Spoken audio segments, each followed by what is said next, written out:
Mesdames et messieurs, bonsoir. Merci de vous joindre à nous à Mediapro pour commencer donc cette émission. Direction la 78e édition du Festival de Cannes. Enfin, des artistes internationaux ont pris leur courage à deux mains pour dénoncer le silence entourant le crime humanitaire à Gaza.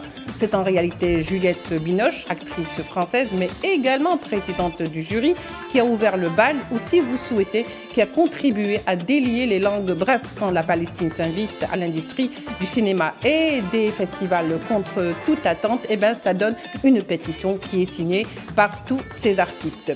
Le pape Léon XIV inaugure son pontificat. L'Algérie prend part à la messe avec Youssef Belmadi, ministre du culte. Il sera donc le représentant du président Abdelmajid Tebboune.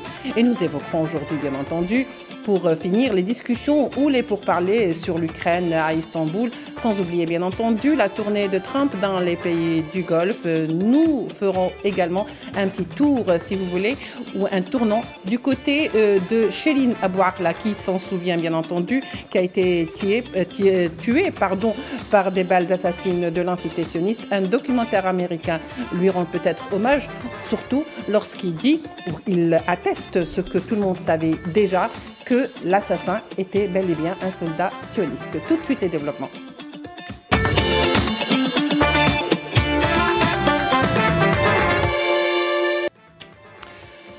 Pour en parler, nous avons avec nous Faisal Metaoui, chroniqueur à Mediapro. Faisal Metaoui, bonjour ou bonsoir. Bonsoir Leïla. Pourquoi je dis bonjour Bonsoir Leïla. Alors, Faisal Metaoui, on l'a vu, cette 78e édition du Festival de Cannes, contrairement à toute attente ou à la grande surprise peut-être, Juliette Binoche, la présidente du jury, qui est également actrice française, fait une sortie très inattendue en se positionnant peut-être et en parlant de la Palestine. D'ailleurs, je vais vous proposer de voir ensemble lorsqu'elle évoque donc Fatma Hassouna, la photojournaliste qui a été tuée par des belles assassines sionistes. On va d'abord voir Juliette Binoche et on revient au débat. Le 16 avril dernier, à l'aube, à Gaza, âgée de 25 ans, la photojournaliste Fatma Hassouna et 10 de ses proches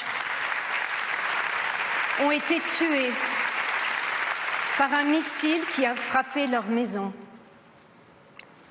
Fatma aurait dû être parmi nous ce soir. L'art reste. Il est le témoignage puissant de nos vies, de nos rêves. Et nous, spectateurs, nous l'embrassons. Que le festival de Cannes, où tout peut basculer, y contribue.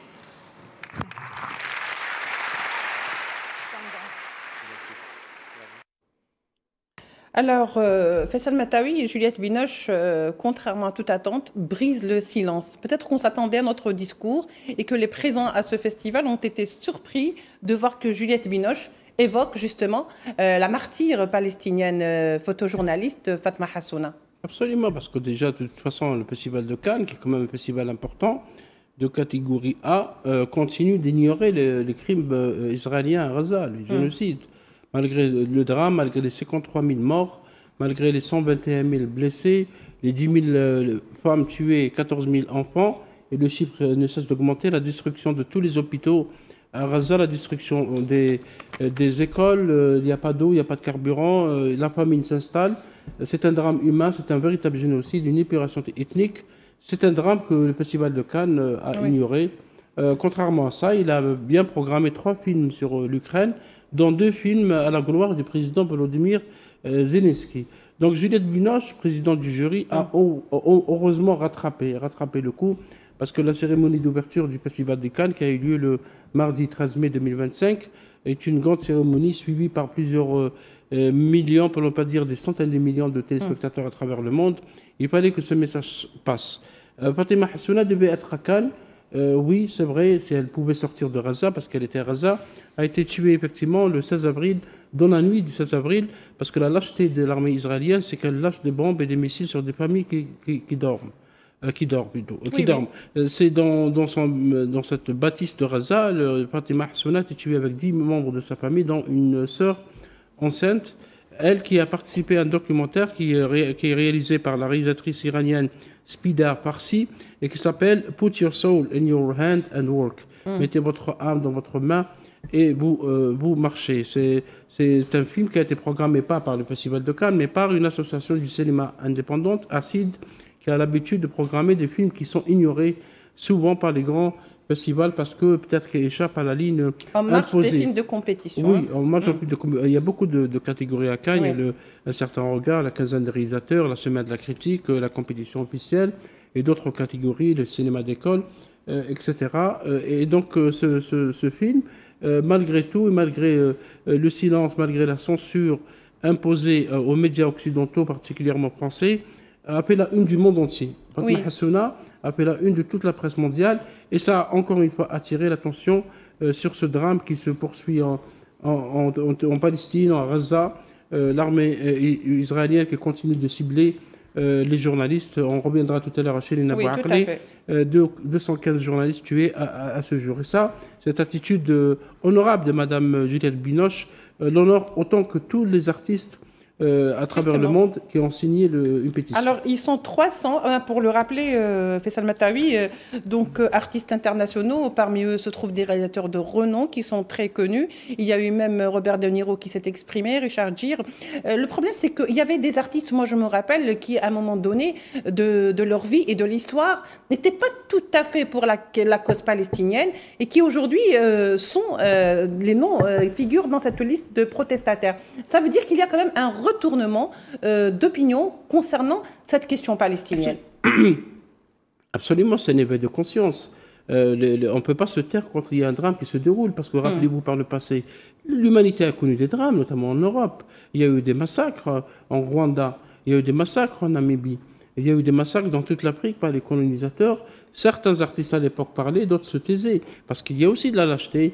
C'est un peu se faire complice. Absolument, se faire complice ou ignorer. Parce que quand on est artiste, on est supposé être engagé. Et c'est pour ça qu'il y a eu cette pétition qui sauve aussi l'honneur de beaucoup d'artistes et de réalisateurs. Je citerai Pedro Almodovar, qui est un grand réalisateur espagnol. Il y a aussi Ruben Östlund, il y a Costa Gavras, qu'on connaît, qui est un réalisateur qui a permis à l'Algérie d'avoir son premier Oscar, le film Z, en 1969. Il y a Laïla Berti, il y a Judith Godrèche, il y a Virginie Ifra, il y a aussi Guillermo del Toro, Omar Sy, Joaquin Phoenix. Quand même, c'est pas n'importe qui. C'est des grands réalisateurs et comédiens, producteurs qui ont signé cette lettre qui a été publiée par une partie de la presse, pas toute la presse, parce qu'il y a une grande partie de la presse qui l'a ignorée, malheureusement, malgré que c'est une lettre courte et qui évoque justement le cas de Fatima Hassouna. Je voulais citer dans cette lettre, on rappelle aussi le drame qu'a connu le jeune réalisateur palestinien Hamdan Balel, qui a remporté un Oscar pour le film No Other Land, il n'y a pas d'autre terre, qui a été brutalement attaqué par les colons israéliens, puis kidnappé par l'armée sioniste avant d'être libéré sous la pression internationale. Il a eu un Oscar et on a brutalisé tout de suite après pour comprendre un peu comment fonctionne cette machine de guerre criminelle qui est donc l'armée sioniste. Dans cette lettre, il est noté que le manque de soutien de l'Académie des Oscars à Hamdan Balal, parce que l'Académie des Oscars n'a rien dit lorsqu'il y a eu ce cas évoqué par toute la presse, y compris la presse américaine. Donc l'Académie des Arts des Oscars à Los Angeles, selon cette lettre, a suscité l'indignation, cet silence a suscité l'indignation de ses propres membres, et elle a dû s'excuser publiquement pour son inaction. Quand il s'agit d'Israël, de l'antisionisme, vous savez, ils sont souvent il n'y a pas d'action, ils se taisent, et ils font comme si de rien n'était. Je citerai, si vous permettez, Leïla, ce passage, parce que il est important. Dans cette lettre, on évoque aussi l'extrême droite, on évoque le fascisme, on évoque le colonialisme, on évoque les idées racistes, islamophobes, antisémites, qui sont en train d'empester, qui sont en train de se propager par des médias complices, des médias militants, des médias d'opinion. Dans ce passage, je pense qu'il est important, parce que la lettre se termine avec une phrase très lourde de sens. Agissant avant qu'il ne soit trop tard. Parce que ce qui se passe actuellement, c'est un massacre en grande échelle. Ce n'est pas trop tard. Oui, pas vraiment, mais disons qu'avec 53 000 morts, oui, on peut dire qu'il y a eu beaucoup de vies qui auraient pu être sauvées s'il y avait un droit international respecté, c'est les institutions internationales, c'est les grandes puissances qui souvent chantent les droits de l'homme et la liberté et se taisent lorsqu'il s'agit de crimes de guerre, de crimes contre l'humanité à Gaza. Dans cette lettre, il y a un passage important. Il est dit, je cite, « Nous avons honte d'une telle passivité », la passivité que je viens d'évoquer. Comment se fait-il que le cinéma, terreau d'œuvres socialement engagées, semble si indifférent à l'horreur de la réalité et à l'oppression subie par nos sœurs et nos frères? C'est une question. En tant qu'artistes et acteurs culturels, nous ne pouvons rester silencieux alors qu'un génocide se déroule à Gaza et que cette nouvelle innommable frappe de plein fouet nos communautés. À quoi servent nos métiers si ce n'est à tirer les leçons de l'histoire, à faire des films engagés si nous ne sommes pas présents pour protéger les voix opprimées? Pourquoi ce silence? C'est une grande question qui a secoué un peu le Festival de Cannes parce qu'on pouvait commencer un festival dans la fête. On a choisi un film farfelu au titre de Partir un jour, un film sur la chanson française, alors que les drames sont ailleurs. Et malgré ça, cette lettre, je pense qu'elle a un peu réveillé certains complices, certaines consciences, peut-être tourmentées, certains politiques qui ont choisi de se taire, qui ont choisi de justifier les crimes de l'antisioniste. Eh bien justement, c'est un courage, ce qui vient d'être fait, d'abord par les déclarations de Juliette Binoche, qui a pris quand même ce courage pour parler de Fatma Hassouna, alors que c'est presque un sujet tabou. Ensuite, cette pétition qui vient, des signatures d'artistes connus, des réalisateurs. Est-ce que finalement, on ne craint pas quelque part un retour de manivelle lorsqu'on prend autant de courage juste à dénoncer? Moi, je pense qu'on n'a pas dépassé ce stade. Parce que finalement, c'est ça qu'on craint. Oui, parce que je me rappelle quand Mme Susan Sarandon, grande comédienne américaine, est sortie à New York. Elle était parmi les premières à sortir dénoncer le génocide à Gaza. Elle a même pris la parole dans une manifestation.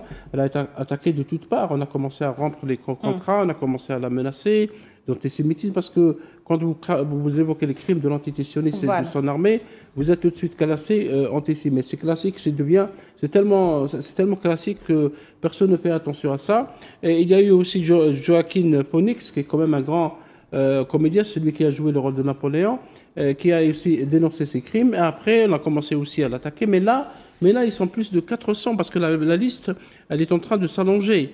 Il y a même ceux qui se taisaient, qui ne disaient rien, qui sont en train de continuer. La peur tétanise. Oui, maintenant on a dépassé la peur, parce que dans la lettre, il est dit refusons que notre art soit complice du pire. Parce que oui, le cinéma, lorsqu'il se tait, le cinéma est un art majeur, c'est un art populaire. Le cinéma doit dénoncer les crimes, doit évoquer certaines vérités historiques, doit rester libre.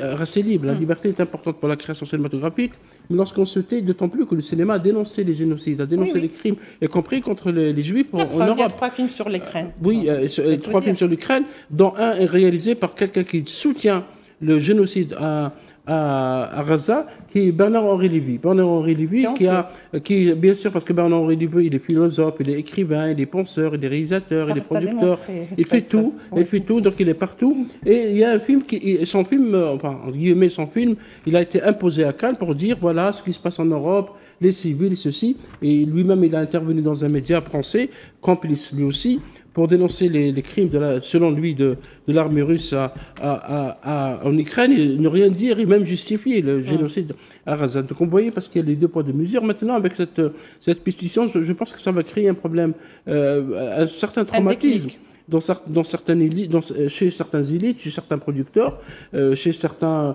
artistes. Parmi ceux qui font le cinéma mondial, le 7e art.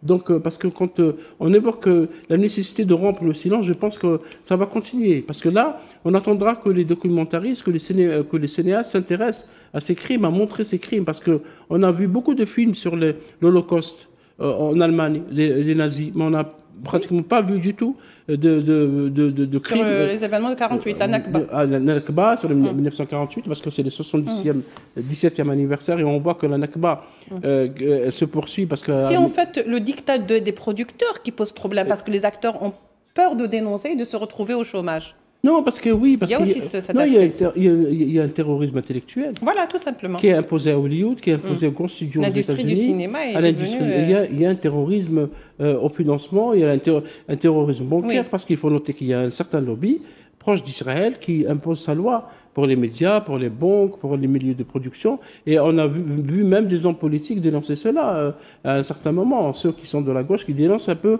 cette même mise de ce lobby qui actuellement est très actif, y compris dans les universités, parce que cette terreur intellectuelle s'applique aussi même aux chercheurs, aux scientifiques. Et ils n'ont pas le droit d'utiliser le terme génocide, comme si le génocide est un terme qui s'applique uniquement aux juifs. Voilà. C'est l'exclusivité des juifs. Comme s'il y avait des bons et des mauvais morts. Parce que le terme génocide, les crimes contre l'humanité, parce que ce qui se passe à Gaza, le pogrom, tout ça. Le pogrom notamment, on en a parlé dans cette émission, dans d'autres émissions. Il y a tous les crimes que vous pouvez imaginer dans le droit international. Et bien pire. C'est la convention contre les génocides de 1951 est clairement violée. Il y a le génocide, il y a l'épuration ethnique, parce qu'on veut déplacer de force la population palestinienne de son territoire. Et il y a les crimes de guerre, parce qu'on cible les hôpitaux, on cible les ambulances, on tue les enfants, on tue les femmes, on empêche les gens de manger, on empêche les gens d'avoir des médicaments, d'avoir accès à l'eau, etc., etc. Tous les crimes sont commis. Malgré ça, il y a ceux parmi... on disserte encore sur... On disserte, oui, il ne faut pas utiliser... L'intention de génocide ou pas? Oui, on ne dit pas le génocide, on laisse ça aux historiens, on laisse ça aux juristes, on ne prend pas position, on justifie à chaque fois le crime, à chaque fois... Et quand on justifie tout le temps le crime, on devient des complices. Oui. L'histoire retiendra que certains artistes, que certains hommes politiques, notamment en Occident, que certaines universités, que certains médias sont des complices d'un génocide. Peut-être qu'un jour, ils seront jugés. Parce que les génocidaires... l'écrira, et un jour ou l'autre, ils seront jugés. Absolument. On ne dira pas qu'on ne savait pas. Parce que là, cette attitude courageuse des artistes qui ont signé cette lettre rappelle ce devoir humanitaire. C'est un témoignage vivant qui restera à travers l'histoire. Absolument, c'est pas un devoir politique, c'est plutôt un devoir humanitaire. Quand on est humain, on peut pas se taire lorsqu'on voit un bébé déchiqueté ou une femme enceinte tuée. Voilà. Et Dieu sait qu'il y a des horreurs qu'on ne voit pas, à part ce qu'on voit déjà. Alors, puisque vous parlez de crimes de guerre, le fait de tuer des journalistes, c'est aussi un crime de guerre. Fatma Hassouna ou Chérine Abou Akla, avant même les événements du 7 octobre 2023. Donc, pour mémoire, pour se rappeler de Chérine Abou Akla, pour ne pas l'oublier, au fait, lorsque Chérine Abou Akla a été assassinée, à bout portant, parce que c'est comme ça qu'elle a été assassinée, eh ben, on a voulu jeter l'opprobre sur, justement, elle serait peut-être assassinée par, je ne sais pas, des balles perdues. Des combattants palestiniens. Déjà, c'est la même thèse qui a été soutenue lorsque Ahmed Doura avait été tué à côté de son père. C'est exactement le même scénario. Il s'avère qu'aujourd'hui, il y a quand même un média américain indépendant qui vient de faire quand même une sorte de documentaire enquête pour justement vérifier si tel était le cas, c'est-à-dire si réellement Chérine Abou Akla a été tuée ou assassinée par des sionistes, et ben le résultat est éloquent. Et son retour, Chérine Abou Akla a bel et bien été tuée par une balle d'un soldat sioniste. D'ailleurs, je vous propose là quelques images du documentaire, si on peut le voir ensemble. Faisal Matawi. Looked down his scope and could see the blue vest and that it said press. That's my belief, yes. U.S. personnel have never had access to those who are believed to have committed those shootings.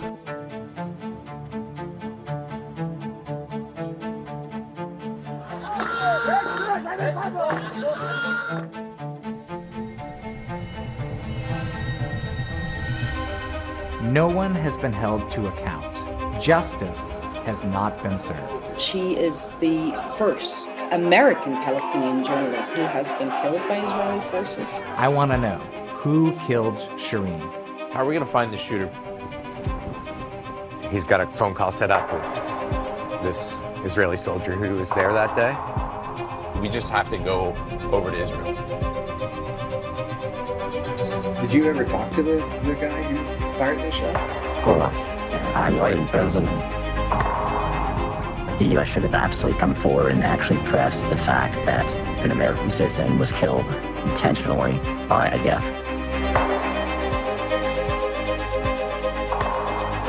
The drones are still ongoing. The explosion's going off.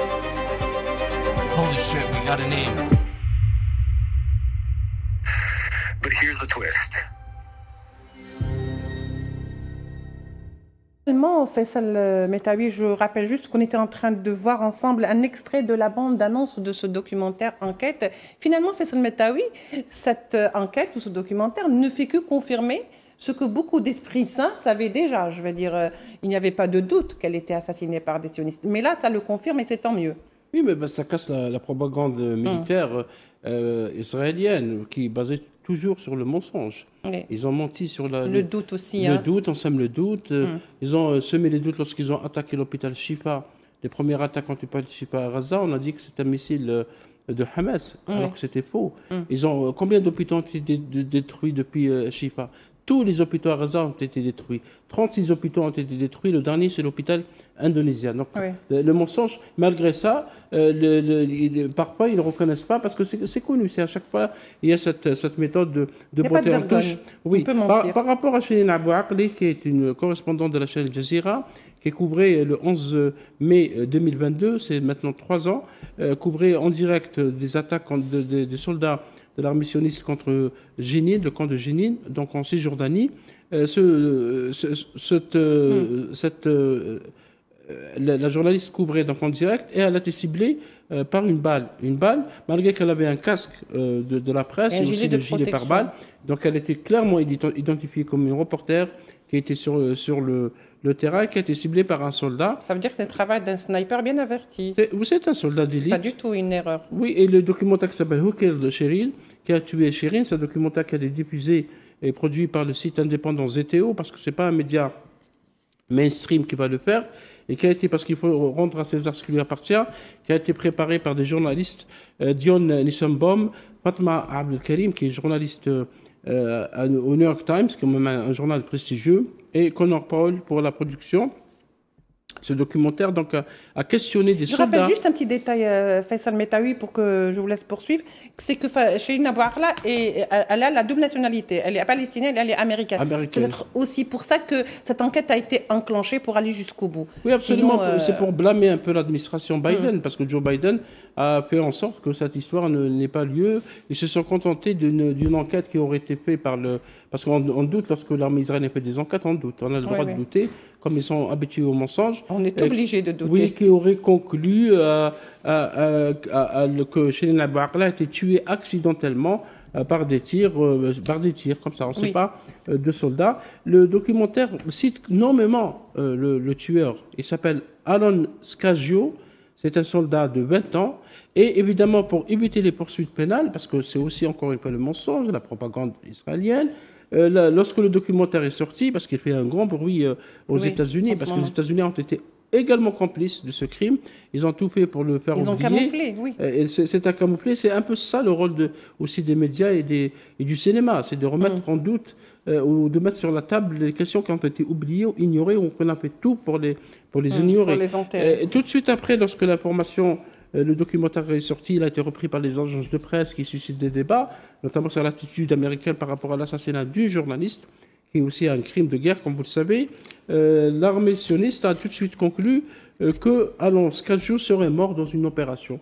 Donc là, pour éviter les poursuites, parce que s'il était en vie, personnellement je doute qu'il soit tué dans une opération. Parce que sur le futur, ils ont peur qu'il soit poursuivi. Oui, parce qu'il y a des poursuites pénales. Donc on préfère le tuer moralement. Poursuite pénale, on va lui changer d'identité, parce que c'est des spécialistes aussi, et on va passer à autre chose. Mais il reste que maintenant, la preuve, c'est apporté par des Américains dans ce documentaire qui est très bien documenté, parce que ceux qui ont témoigné, c'est des soldats israéliens.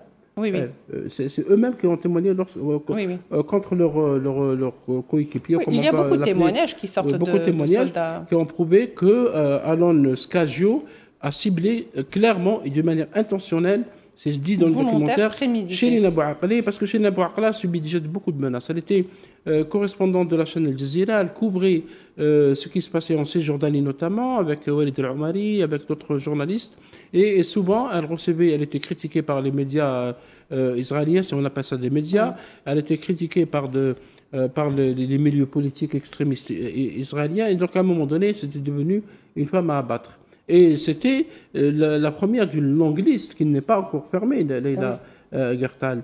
À ce jour, il y a 215 journalistes tués, des photographes, des caméramans et des journalistes. L'armée sioniste ne fait aucune différence entre une femme et un homme, ne fait aucune différence entre un photographe et un journaliste, elle empêche les journalistes des autres pays d'entrer en territoire occupé, parce que maintenant il est occupé à Gaza, pour empêcher qu'il y ait des images. C'est pour ça que le travail fait par Fatima Hassouna, Allah yarhamha, cette jeune photojournaliste, ces photos font le tour du monde, et ce documentaire qui aussi intéresse maintenant tous les médias du monde a encore une fois attiré l'attention sur ce qui se passe à Gaza comme crime et comme attaque contre les civils. Très bien. Alors, mesdames, je vous propose donc une toute petite courte pause tout court, et on revient au débat.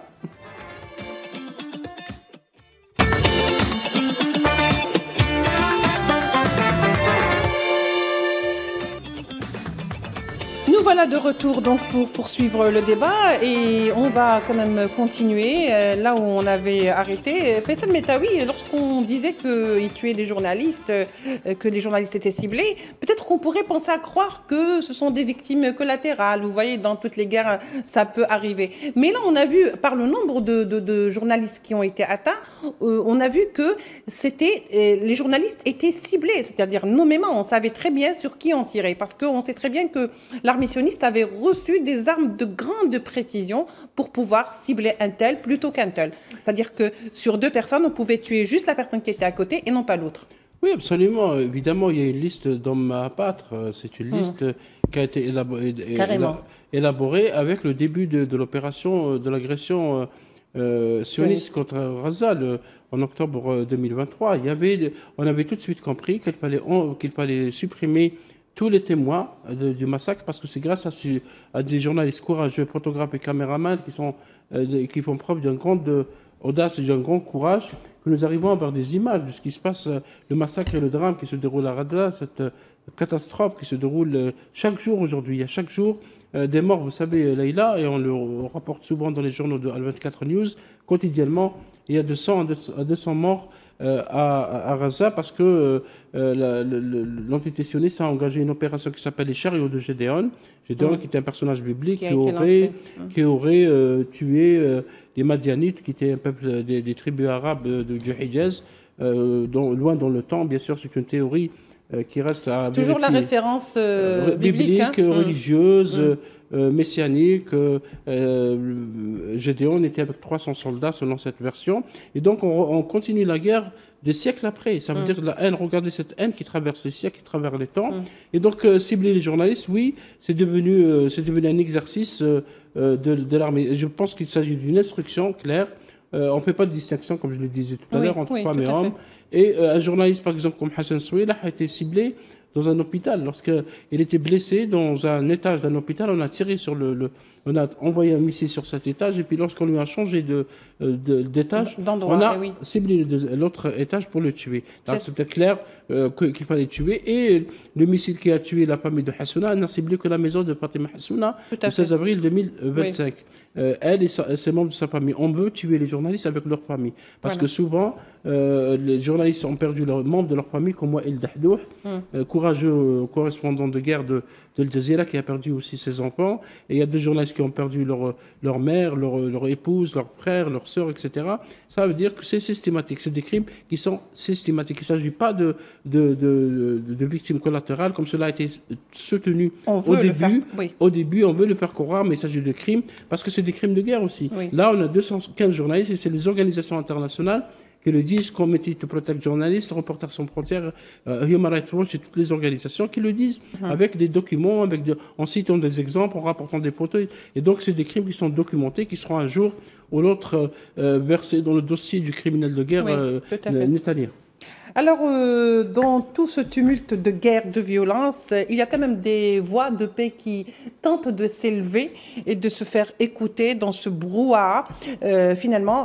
Et je parle ici de la messe du pontificat du pape Léon XIV, auquel prend part, bien sûr, entre autres pays, l'Algérie qui est représentée par le ministre du culte, Youssef Belmehdi. Il est le représentant d'Abdelmajid Tebboune aujourd'hui. Alors, finalement, en quoi cette messe est importante aujourd'hui dans ce monde de fous? Oui, c'est une messe d'inauguration de Léon XIV à Rome, parce qu'il est devenu le nouveau pape c'est un pape américain.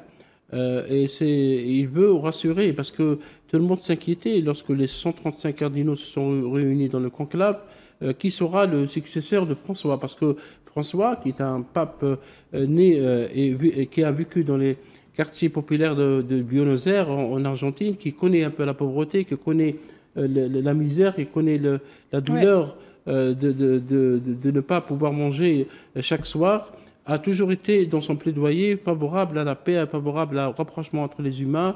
Il était contre la guerre. Il a d'ailleurs dénoncé ce qui se passait à Gaza. Il a été critiqué pour ça. Même le pape n'a pas échappé à la critique. Et donc, tout le monde se posait la question, est-ce qu'un pape américain, parce qu'il est connu que les États-Unis soutiennent Israël, va dire une autre parole, va pencher, va peut-être essayer de faire autre chose que le pape François, qui a oublié le règne de Benoît XVI, parce que Benoît XVI c'était un règne catastrophique comme pape. Vous savez, son fameux discours contre les musulmans. Donc là, non, on a un pape qui continue, qui est modéré, qui prend de la paix, qui va sur le chemin de la réconciliation, du rapprochement entre les peuples. Et c'est pour ça que le Youssef El Mahdi, ministre du culte et des Waqf algérien, a participé à représenter le président Tebboune. Et je rappelle que le président Abdelmajid Tebboune, dans son message de condoléances après la mort du pape François en 21 avril 2025, il avait dit que pour la disparition, le président Tebboune a salué les legs humanitaires qu'a laissé grâce à son dévouement au service des valeurs de fraternité, d'entraide et de coexistence entre les peuples et à son engagement en faveur des pauvres et des opprimés du monde. Donc là, on a aussi un pape Louis XIV, Léon XIV, qui va marcher sur... C'est parce que le monde a besoin de cette parole de sagesse, qu'elle vienne des chrétiens, des juifs ou des musulmans ou d'autres religions. Cette parole était nécessaire aujourd'hui. Aujourd'hui, il y a un certain ensauvagement, une montée des extrêmes, une montée de la haine raciale et aussi des populismes à tout va qui risquent d'emporter ou de faire basculer un monde déjà très fragilisé par les guerres précédentes et par les crises économiques, les crises sanitaires. Donc cette parole, je pense, à mon avis, est nécessaire. Qui déjà s'est distingué, n'est-ce pas, dès son arrivée, s'est distingué par le fait qu'il s'est prononcé pour être le disciple de Saint-Augustin et de représenter cet héritage de Saint-Augustin. Oui, lui-même est un Augustin et il est déjà venu à Annaba pour participer à un colloque sur Saint-Augustin qui est considéré aussi comme un grand nom du monde chrétien. Il est venu donc à ce colloque et il a aussi rendu hommage à Taras, sur Arras. C'est là où est né Saint-Augustin. Il y a une belle phrase parce qu'il avait fait ce discours dans une ordination à la cardinale diacre Santa Monica. En parlant de ce gars-là, il disait, Léon XIV disait terrestre. Aujourd'hui sur Arras, cité des montagnes humides, tu n'es pas une ville comme les autres, tu es une matrice spirituelle, une source d'éternité. De tes ruelles antiques sont sortis deux astres de la foi, Santa Monica, mère de prière et d'espérance, et Saint-Augustin, géant de l'esprit, père de l'âme chrétienne. Tu as donné à l'humanité ce que l'Afrique a de plus pur, un cœur fidèle, une intelligence brûlante, une foi forgée dans tes larmes. Par toi, les chrétiens du monde ont reçu deux trésors, l'un priant à genoux, l'autre écrivant pour les siècles. Il parlait de Saint-Augustin. Donc cette ville de Socarras, effectivement, a donné naissance à Saint-Augustin, et peut-être que cela va encourager le pape Léon XIV à venir en Algérie, à visiter l'Algérie. Oui, il y a c'est aussi une occasion informations qui disent qu'il peut-être il pourrait faire une venir. escale. Pourquoi pas. L'Algérie a d'excellents rapports avec le Vatican, avec le monde chrétien. Les chrétiens vivent en toute harmonie et toute serait une première, paix en Algérie. Ça serait une première, pourquoi pas, parce que déjà, il y a un autre Augustin qui est à l'administration américaine, peut-être peu de gens le savent, mais J.D. Vance, qui est le vice-président des États-Unis, est également un Augustin. Et peut-être que cette fidélité à Saint-Augustin sera aussi l'occasion de faire venir ou d'inviter le pape Léon XIV et pourquoi pas J.D. Vance, le vice-président des États-Unis. Et c'est aussi une occasion, je pense, de renoncer dans l'est du pays, dans le nord-est du pays, le tourisme, parce que le tourisme culturel donc la religion est très important. On peut avoir des visites, lieux de pèlerinage, pour la ville de Tares, qui est une ville ancienne. Vous savez, Leïla, que la région de Tares, de Mdaourouch, dans l'extrême est algérien, a donné aussi naissance à Apollé de Mador, qui est donc le premier auteur du roman de l'histoire l'Andorre. C'est Apoulay en Tamazirt. Et donc, il y a beaucoup de raisons pour que Terrestre, que Soukahra chez Annaba, de belles villes algériennes que nous adorons seront des destinations touristiques dans le très privilégiées. D'ailleurs, puisqu'on parle d'héritage de Saint-Augustin, on va parler du cardinal Vesco, qui est archevêque d'Alger, et qui appelle à la prise de conscience et à la reconnaissance. On va le voir ensemble et on revient pour en discuter. La crise la plus grave, et puis on sent qu'elle est effectivement entretenue, nourrie. Et là, effectivement, en tant que Français vivant en Algérie depuis plus de 20 ans et en tant que franco-algérien, j'ai une vision, j'ai un regard que l'on ne peut pas avoir quand on est depuis la France. Et je sens, c'est pas simplement la question des rapports entre la France et l'Algérie, mais c'est pas simplement deux pays, deux États, mais à travers les rapports et les conflits ou les tensions entre ces deux États, c'est des millions de personnes qui sont touchées dans leur intérieur. Et ce que m'ont enseigné, c'est plus de 20 années en Algérie, avec le regard qui est le mien, c'est sentir à quel point 130 ans de colonisation ont laissé une blessure extrêmement profonde dans l'âme algérienne, et qu'il a manqué cette prise de conscience véritable, et qu'il a manqué voilà. Et j'en appelle donc, tant qu'on n'aura pas regardé cette question-là en face, eh bien on ira de crise en crise, et ça ne s'arrêtera pas. Voilà. Il faut que la France présente des excuses formelles à l'Algérie pour cette période, d'après vous? Il y a bien longtemps qu'il y aurait dû y avoir, bien longtemps, je ne sais pas si c'est encore possible, je l'espère. C'est simplement, plus que des excuses formelles, c'est essayer de prendre conscience de ce que c'est que cette blessure. Nous n'avons pas, nous Français, nous n'avons jamais été colonisés, nous ne savons pas ce que c'est que de ne pas avoir été compté pour rien sur sa propre terre. Voilà. Et ça laisse des blessures. C'est une question que nous connaissons, nous l'avons connue dans l'Église. C'est un rapport, et je pense qu'il y a entre la France et l'Algérie un rapport d'abuseur à abusé. Et ce n'est pas une violence particulière, ce n'est pas une violence comme les autres. Elle doit être traitée comme telle. Dans l'Église, il a fallu que finalement nous prenions conscience des blessures pour pouvoir enfin avoir une parole de demande de pardon qui tienne, qui soit réelle, qui touche le cœur. Nous étions excusés beaucoup de fois, et ça ne marchait pas. Il a fallu qu'enfin on comprenne ce qui s'est passé. Et c'est ça qui est difficile aujourd'hui, parce que aucun Français n'est responsable à titre personnel aujourd'hui de ce qui a été vécu pendant ces 130 ans. Mais nous avons une responsabilité collective, et j'en appelle à la fraternité. Voilà, j'en appelle à la fraternité. Nous avons besoin, plutôt que de construire des murs, nous avons besoin de fraternité. La France n'a pas toujours, et n'a certainement pas été, pendant ces 130 années de colonisation, en Algérie comme ailleurs, à la hauteur de sa devise républicaine. Et il est temps de le faire maintenant. Il est temps de nous rencontrer, parce que chaque fois qu'il y a des tensions entre ces deux États, eh bien, c'est des millions de personnes, des Français, qui se sentent eux-mêmes insécurisés dans le pays dans lequel ils vivent et qu'ils contribuent à faire vivre. C'est pas simplement une relation entre deux États. Et c'est ça que je sens de l'intérieur. J'ai pas de solution. Je veux simplement alerter sur le fait que dans le silence, on les entend pas. Que dans le silence, c'est la nation française qui est en train de se fracturer. Alors là, on a vu quand même l'archevêque qui s'exprimait sur les relations diplomatiques algériennes, à la question qui lui a été posée justement sur cette tension qui existe. Et c'est là, on le voit dans un entretien qui a été accordé donc à la chaîne française France 24.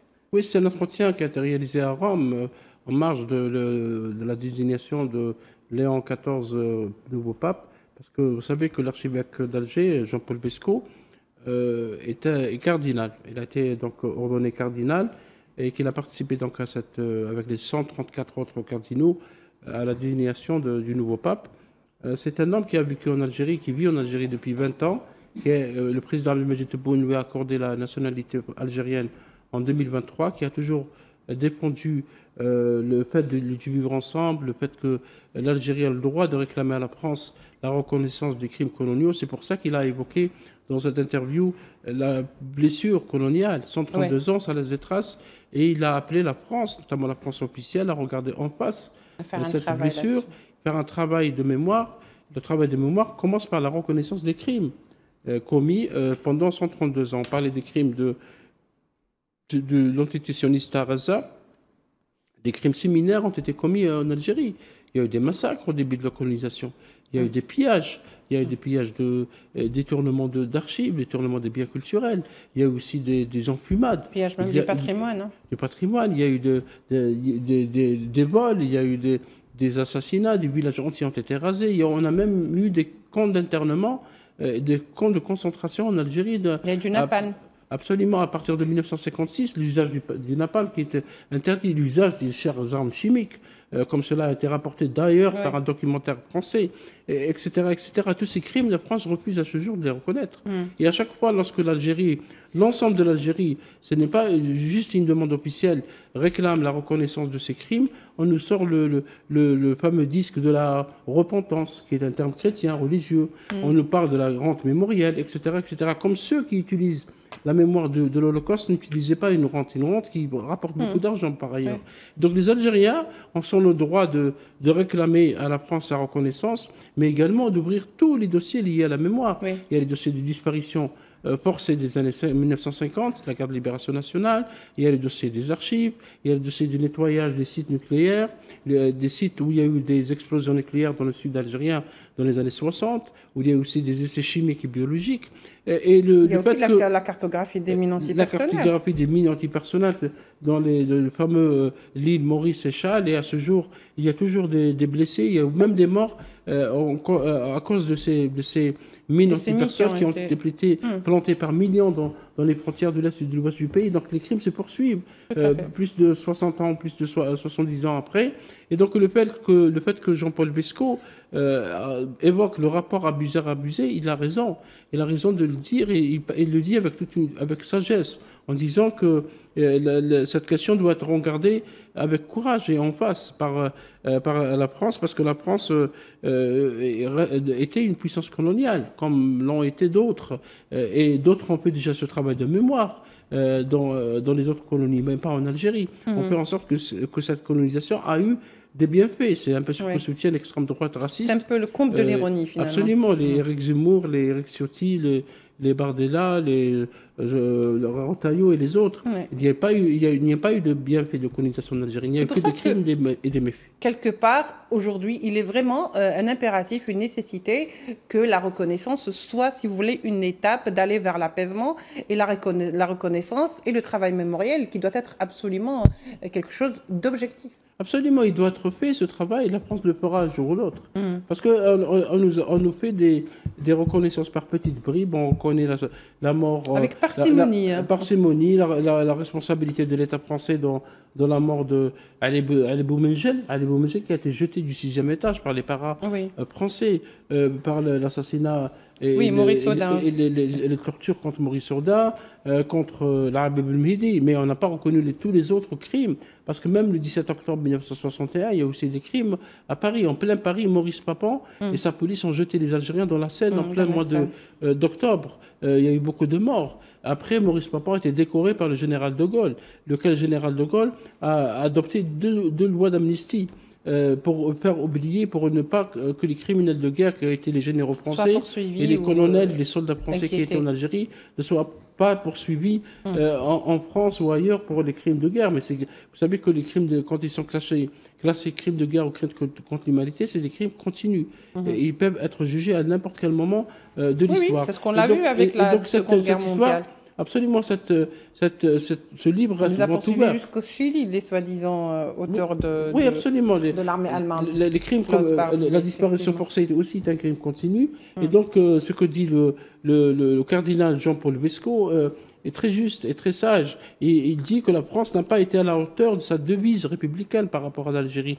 Et que cette reconnaissance, cette nécessité de reconnaître cette blessure qui existe toujours en Algérie doit être reconnu et vu de face. Il ne faut pas faire en sorte d'oublier, de passer à autre chose et à chaque fois, on nous fait sortir d'autres dossiers, tantôt le dossier de migration, tantôt le dossier des visas, on peut le chantage au visa, il faut leur enlever le visa, il faut ne pas négocier l'accord avec l'Union européenne. Non, la France a une responsabilité historique et elle le sait par rapport à l'Algérie. Un jour ou l'autre, elle sera obligée de reconnaître ces crimes et peut-être de réparer les victimes des explosions nucléaires dans le sud algérien, parce que les réparations n'ont jamais eu lieu. Ces réparations n'ont jamais reconnu, parce que vous savez qu'il y a eu beaucoup de victimes qui, à ce jour, les radiations atomiques dans la région de Tamanrasset, dans la région de Béchal et toutes les régions du sud, de l'ouest algérien, laissent des victimes à ce jour. Il y a encore des séquelles dans les naissances. Parmi les nouvelles naissances, parmi la population, etc. La France refuse d'avoir cette réalité. Oui, il est temps peut-être de lui rappeler cela. Oui, entre-temps, Faisal Metaoui, l'extrême droite continue quand même de verser de l'huile sur le feu pour attiser un petit peu cette campagne et ce Algerian bashing aujourd'hui et approfondir cette crise entre Alger et Paris. Oui, mais de toute façon, c'est la France qui est perdante de cette affaire. Aujourd'hui, Bruno Retailleau, ministre de l'Intérieur, qui fait de la gérophobie une spécialité et qui ne s'intéresse pour la politique extérieure de la France qu'à l'Algérie et qui joue un mauvais rôle de ministre des Affaires étrangères alors qu'il n'a aucune qualité ni intellectuelle ni politique de l'être, a été élu par les Républicains, qui est devenu un parti d'extrême droite, qui se rapproche des thèses de l'extrême droite. Il a été élu, entre guillemets, par ses fidèles pour devenir leader des Républicains et pour se préparer probablement à l'élection présidentielle de 2027. Ça veut dire qu'il a utilisé cette campagne haineuse et scandaleuse contre l'Algérie, contre l'État algérien, pour monter des marches et pour avoir des gains politiques, pour devenir donc le probable candidat ou leader de la droite, parce que la droite française a été laminée aux dernières élections en France. C'est une droite qui ne représente pas réellement la population française, parce qu'on sait qu'en France, le parti qui a gagné les élections, c'est un parti de gauche, mais qui n'a pas été autorisé à gouverner. Donc vous comprenez à quoi ressemble la démocratie française aujourd'hui, a utilisé cette question effectivement anti-algérienne pour gagner probablement des dividendes politiques. Mais disons, finalement, la réalité reviendra aux urnes. Parce que c'est aux urnes qu'on décidera qui a réellement représenté, qui est la pensée politique ou le projet politique qui plaît aux Français et qui peut les rassurer. L'extrême droite et la droite française aujourd'hui, la droite de rupture, à mon avis, ne rassure pas la population française de 1, et de 2, elle ne peut pas garantir les intérêts supérieurs de la France avec ses partenaires étrangers. Parce que les attaques contre l'Algérie, c'est également des attaques contre l'ensemble du monde arabe, contre l'Afrique, contre le monde musulman, etc. Et vous savez ce qui se passe pour la France en Afrique et ailleurs. Si on continue avec cette politique, la France va perdre des partenaires précieux, elle qui croule sous la dette, plus de 3 000 milliards d'euros de dette publique aujourd'hui. Alors, ce qui nous amène un petit peu à parler de la guerre en Ukraine, où l'Europe est endettée, je dirais, jusqu'au cou, s'est endettée par rapport à cette guerre en Ukraine où il y avait des promesses d'aide à coût de milliards et de millions de dollars. Mais aujourd'hui, on est revenu un petit peu au point de départ, c'est-à-dire lorsque la guerre en Ukraine avait éclaté. Aujourd'hui, il y a eu donc toute cette semaine des pourparlers entre les deux parties, bien sûr, même si l'Ukraine dit que les Russes ont envoyé une délégation de deuxième rang. N'empêche que ce n'est pas ça le problème. Le problème, c'est que dès le départ, la couleur était annoncée. Aujourd'hui, certains parlent d'échec. Est-ce qu'il est un peu trop tôt de se prononcer pour l'instant? Non, ce n'est pas un échec. Vous constatez, Leïla, que d'abord, l'espace ou le territoire qui abrite les médiations ne sont plus les territoires européens. La médiation par rapport à la crise, à la guerre entre l'Ukraine et la Russie, c'est à Istanbul, en Turquie, et on voit ça à l'image.